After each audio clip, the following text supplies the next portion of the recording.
પાકિસ્તાન અધિકૃત જમ્મુ અને કાશ્મીર પીઓકેમાં મૂળભૂત અધિકારોની માંગ સાથે ચાલી રહેલા નાગરિક પ્રદર્શનોએ ગૃહયુદ્ધ જેવી પરિસ્થિતિનું નિર્માણ કર્યું છે. પાકિસ્તાની સુરક્ષા દળો અને કથિત રીતે ગુપ્તચર સંસ્થા સમર્થિત જૂથો દ્વારા પ્રદર્શનકારીઓ પર બળપ્રયોગ કરવામાં આવતા સ્થિતિ વધુ વણસી છે.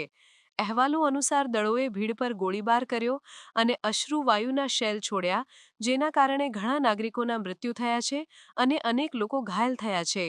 આ હિંસક કાર્યવાહીના પ્રતિભાવોમાં ઉશ્કેરાયેલા પ્રદર્શનકારીઓએ પોલીસ ચોકીઓ પર હુમલા કર્યા અને કેટલાક સુરક્ષા કર્મચારીઓને બંધક બનાવવા હોવાના પણ અહેવાલ છે, જેનાથી સમગ્ર પ્રદેશમાં ગંભીર તણાવ વ્યાપ્યો છે.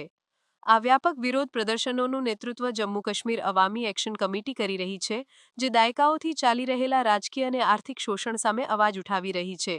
પ્રદર્શનકારીઓની મુખ્ય માંગણીઓમાં મોંઘવારી પર નિયંત્રણ, વીજળીના દરમાં ઘટાડો અને સ્થાનિક સંસાધનો પર ક્ષેત્રના અધિકારનો સમાવેશ થાય છે.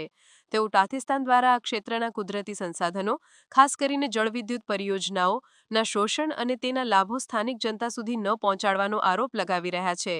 આ પ્રદર્શનો મુઝફ્ફરાબાદથી લઈને કોટલી અને રાવલકોટ સુધી ફેલાયા છે. પાકિસ્તાન સરકારે આ બળવાને દબાવવા માટે કઠોર પગલાં લીધા છે. સમગ્ર ક્ષેત્રમાં મોટી સંખ્યામાં અર્ધલશ્કરી દળો તૈનાત કરવામાં આવ્યા છે અને માહિતીના પ્રસારને રોકવા માટે ઇન્ટરનેટ અને મોબાઈલ સેવાઓ સંપૂર્ણપણે સ્થગિત કરી દેવામાં આવી છે. અનેક પ્રદર્શનકારી નેતાઓની ધરપકડ કરવામાં આવી છે. આ દમનકારી નીતિઓ છતાં પ્રદર્શનો અટક્યા નથી અને સ્થિતિ વધુ ગંભીર બની રહી છે.